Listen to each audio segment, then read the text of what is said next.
So we've just had 317 announced, 319 announced, great fights, and now I've got to do my weekly predictions of Apex main cards. Not even main cards, like the whole card. It's annoying, especially when the prelims are full of women's fights and you just know they're just going to tap dance and shadow box in front of each other for like 3 rounds. But yeah, the main card of this card is actually pretty fucking good, and the main event is actually class as well.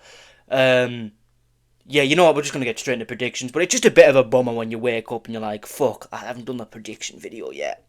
You need to get that done. You've done every week, you're not missing this week. So, yeah, I've done every week this year. I need to do this week. So we'll get straight into it. I've just done all my fucking research. Let's get it over and done with. Right, main event. Gilbert Burns, Michael Morales. I'm going with Michael Morales. Why? Because Michael Morales is the younger fighter. He's a better fighter in general. He has... Oh, right, I'm on the wrong page because I've just recorded this video and fucked it up. Michael Morales is just a faster, accurate, younger fighter who's very fucking long for the division. Like, look at this. 79-inch reach. That is the same as Alex Pereira. That is a 71-inch reach, which is really fucking long. But that reach disadvantage is going to be thing. And we've seen Gilbert Burns struggle with like strikers before, like long strikers such as like a fucking JDM comes to the top of my head because that's the one fight I've watched recently, which he wasn't winning. He was not winning. I had it 2-0. When I on a rewatch, you could possibly score him the second round, Gilbert Burns the second round of the elbow and that, but it's like he was getting pieced up. Control time means nothing if you don't do anything with it. But that needs to be taken into consideration when you look at Morales was being controlled by Neil Magny, but he did separate and land. Was it a knee? I think it was a knee, and then he TKO'd him on the ground, didn't he? But yeah, it was a really good fight. Morales is a finisher, I think. I'm pretty sure he has a lot of finish on his record. I haven't looked properly for his record. I've only watched his fights. But yeah, and obviously Gilbert Burns coming off 3 losses. One to Belal, which is just... It's a bit hilarious that Belal took him to a decision, even though Gilbert practically tore every ligament in his body. Typical Belal behaviour. JDM is just JDM. He's an absolute dog. No one's beat that guy at welterweight. No one is beating him. And then obviously Brady, and he had a competitive fight with Brady. So as much as I would love to be like, I think Gilbert's going to have a comeback at like 37 or something, he's not. He's not. Michael Morales has some of the best kickboxing in the division. His counters are class. His angles that he creates are amazing. Gilbert Burns is not coming in here confident. He obviously could just come in here and just fucking take down him and just control him for 5 rounds. But he slows down as the fight goes on. Obviously, he does. Everyone does. But like he slows down significantly as the fight goes on.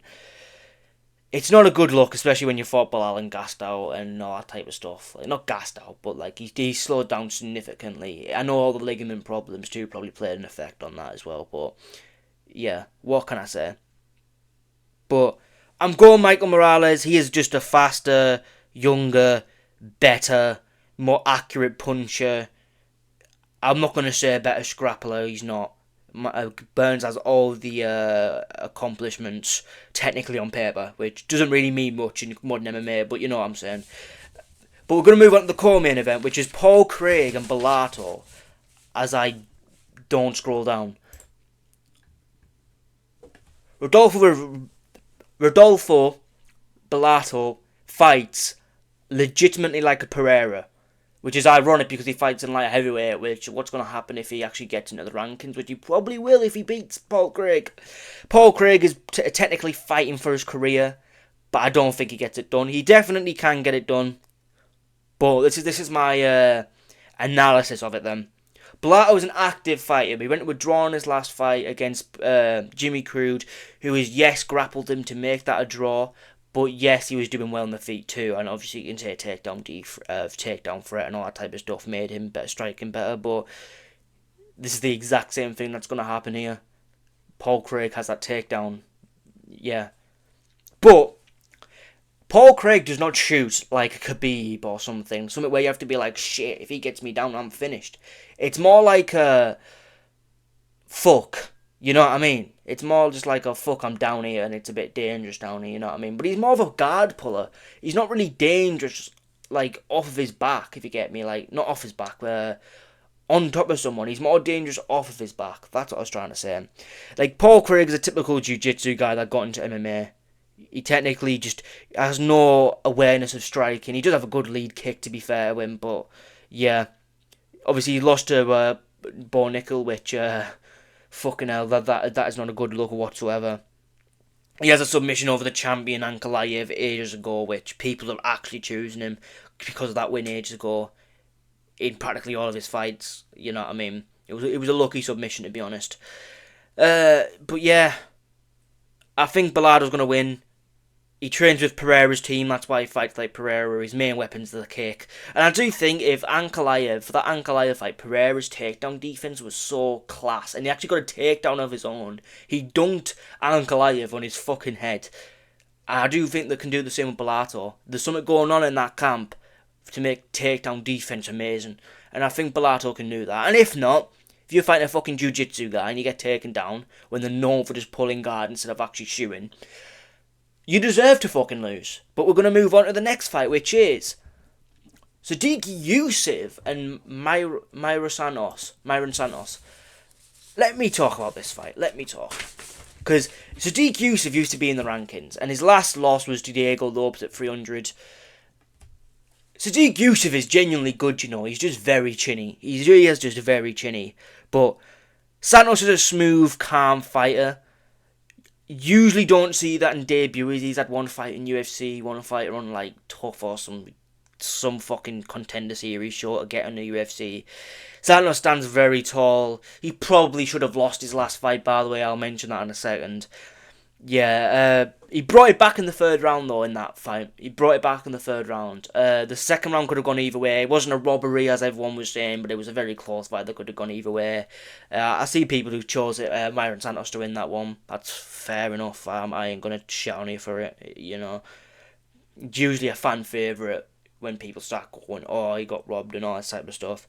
But I want to talk about Youssef Zalal, fucking hell, Sodiq Yusuff. Yusuff has not fought since 300, which was like a year and a half ago now, or even a year. It might just be a year. Just over a year, actually. Where he was brutally KO'd by Diego Lopes. You ain't coming into this fight fucking exactly the most confident of people, are you? And I think that's going to play a factor. He's on a 2-fight loss streak to Barboza, which was a close competitive war. I ain't going to complain about that. That was fucking a close competitive war. He won the first round but flopped the finish. You could argue 10-8. You could argue 10-8. You know, I would probably give it a 10-8 on rethinking about it. But Yusuff almost got finished. Yusuff almost finished Barboza. Barboza is still a legend of the sport. Still fucking with it. He still fights normal. He might not be the same, but he is the same at the same time. It's a weird one. And as well, Sodiq Yusuff fights like a less powerful but more technically sound Lopes, which makes no sense as he lost to Lopes, but that's how I categorise him and describe him to people. Sodiq Yusuff genuinely has like better striking and physicality over like this guy, and you know what? I'm going with Sodiq Yusuff, fuck it. I'm changing my original pick. I was going to go with Santos because he's so calm, but now I'm thinking Sodiq Yusuff is a fucking animal. And obviously, because he took so long out, he's just been sort of like moved out of the rankings without actually losing fights like on the regular. So he's sort of just been moved because more people have been getting into the rankings other than just like being shit at the sport. He's not shit at the sport, he's really fucking good. But yeah, I do think that Myron Santos is kind of small for the division. Yes, he is a bit blocky, but I don't see him winning. I really don't see him winning. And the last fight, he was getting like pieced up in moments, but that could have just been a bad performance. Was it content? No, well, some of that on the fucking, I don't know what it was, but like the thing to get in the UFC, he looked pretty good. I remember seeing that and being like, wow, this guy might be somewhere. But I don't see Sodiq Yusuff losing this fight. He might lose due to confidence. He might just go on like a tear of just losing now, go on a Tony Ferguson streak. But I don't think he will. I think he's took the time out. He hasn't done a Volkanovski rush back in, and he should win this fight. But we're going to move on to the next fight, which is Dustin Stoltzfus. I pronounce this correctly. I just go versus Rusaboev. I don't know what it is, but the Uzbekistan people seem to be the next fucking Dagestani people. But I am saying this is a very 50-50. Rozaboyeva's only loss in UFC is to Buckley, who grappled him. Dustin can grapple, and if he has a correct game plan, he is grapple. Is the odds out? He's an underdog. So if he's an underdog, I might go with him actually, because it's a 50-50 and I want to get some underdogs on my pick list. Rozaboyev has practically KO'd everyone he's beaten, other than Buckley, who he went to decision with and lost. Rozaboyev got grapple fucked by Buckley, I've already mentioned that. I'm reading off my notes. Stolfus can grapple.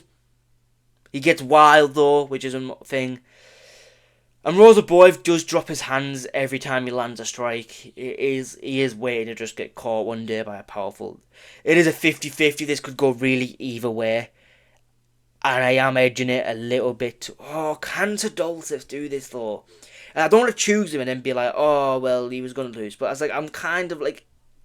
If Dustin wins this fight, I'm going to be pissed. Because I haven't picked him. So you know what? I'm going to go with Dustin. And I'm going to say Grappling Clinic. As he's kind of a big underdog. But yeah, it's a bit weird how they always just choose the guy who's here. Uzbekistan. They're kind of taking over, aren't they? There's like a guy in every division who's just on a win streak. It's very tempting, but I'm going to stay with Dustin. I'm going to go with Dustin via just grappling, boring, hugging on the floor. Rozaboyev does have a dangerous guard. He could submit him there. But I don't see it happening. I think if you're a good grappler, you can just devoid all sort of submissions. It's more get-ups that you have to worry about, and you just stay heavy, pretty much. So, yeah, I'm going to go with Dustin as an underdog. People are going to shut me for that. Can't wait. Juliana Rosa versus Costa. To this day, I cannot pronounce this guy's first name. So, they're both active fighters, yeah. Juliana Rosa fought a grandpa in his last fight in Darren Elkins, and it was just sad to watch. It was genuinely just sad to watch. It really was just, yeah. I don't know what you want me to say of that. And obviously, Costa's fought twice this year. He's an active fighter. He's fought against two good I think it was Andre Philippe, who was piecing him up, to be fair to him. And he kind of just was like, fuck it, I'm going to shoot a takedown. And then he got guillotined. Yeah, because that's what you do now in UFC. You just shoot empty takedowns with no setup whatsoever. And then he got guillotined. But yeah, also Costa just trained out of Oliveira's camp. That needs to be mentioned.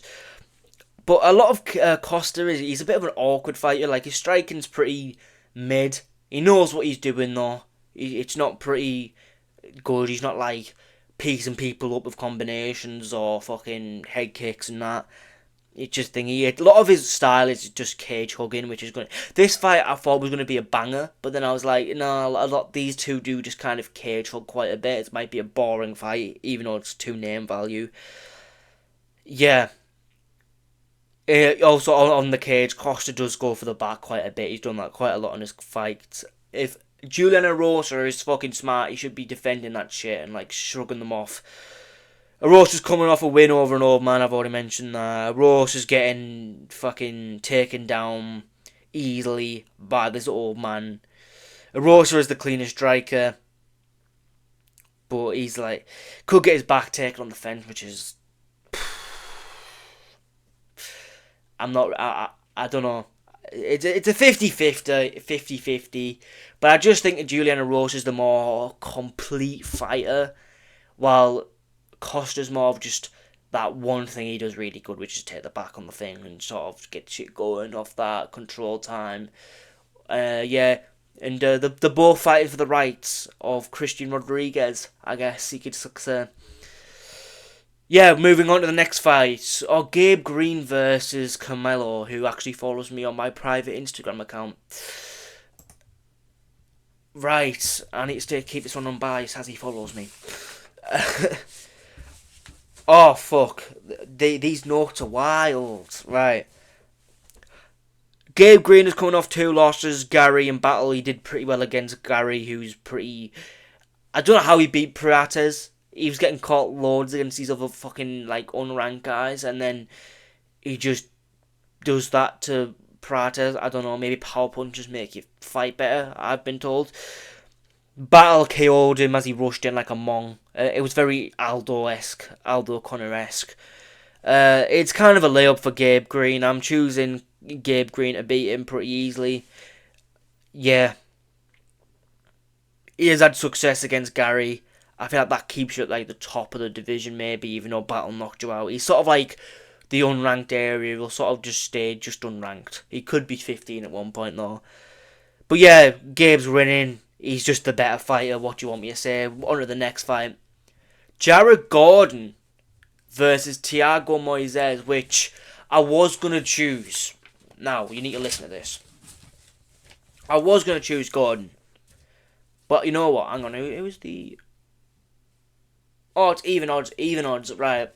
I will, at this rate, I'm going to choose pretty much a slight underdog, which is Thiago Moises.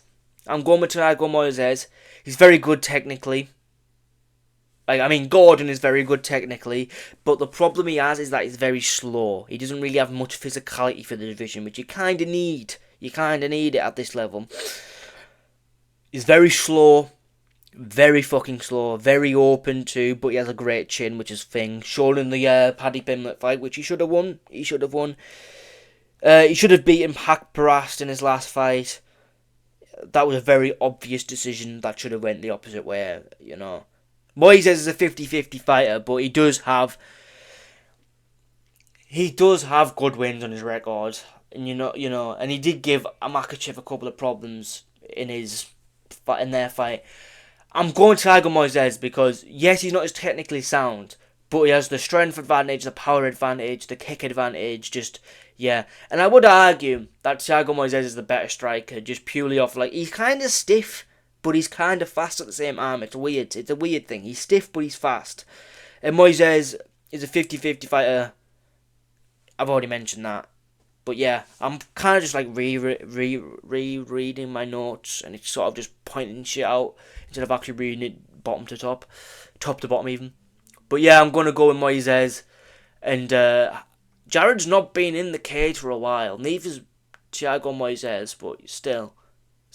And he's a 50-50 fighter, meaning he's lost a fight, so he's going to win his next fight. This is his next fight. He's probably going to win this one. But yeah, it is a 50-50 fight.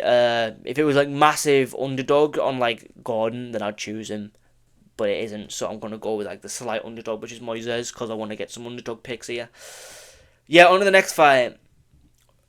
Yadir Del oh my god, the Cuban guy versus Conor Matthews. This is a very competitive fight actually, and let me get me fucking notes out. Yeah, so he is 8-0. The Dana White's contenders, Cuban guy Del Valado. Let's call him Valado. The opposite. Yadir is a very good fucking. He has zero defense. He has pressure. He has the opportunity to cage hug this fight if he really wants to and just be boring. But he sort of breaks people with his pressure and his volume, and that's how he beats people. And that's how he beat him on the Contender Series. The guy in the Contender Series kind of just quit and just didn't want to be there in the third round and just let him. It could have been equal, just let him win the fight. But yeah, Matthews cannot strike whatsoever.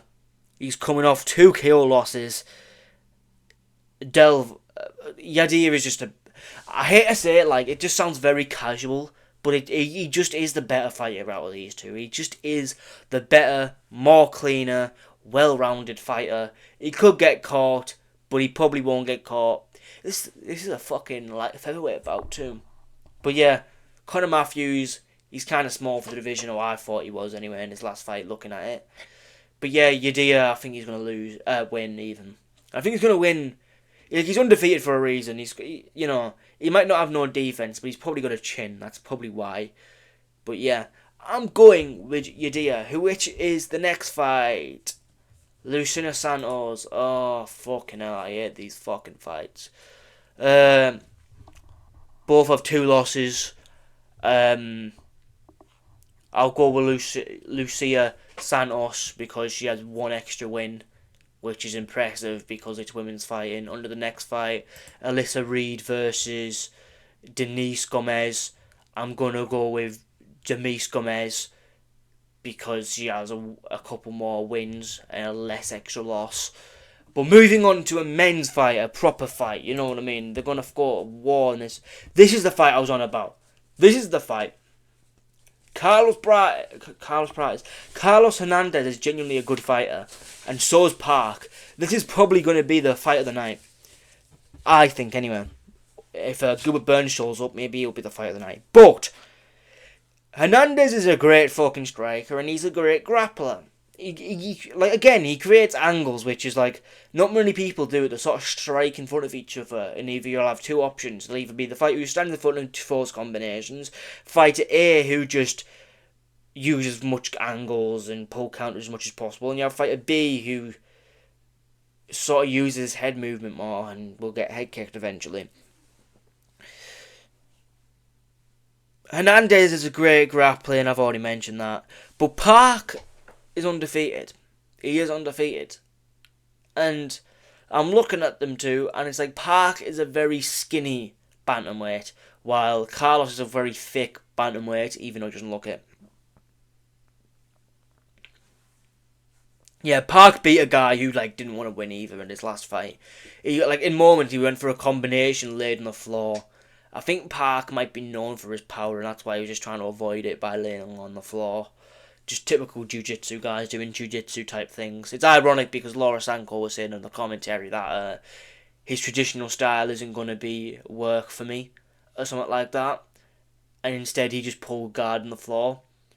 Unless he was on about Park, which I don't know. I usually watch fights without commentary because it's that bad.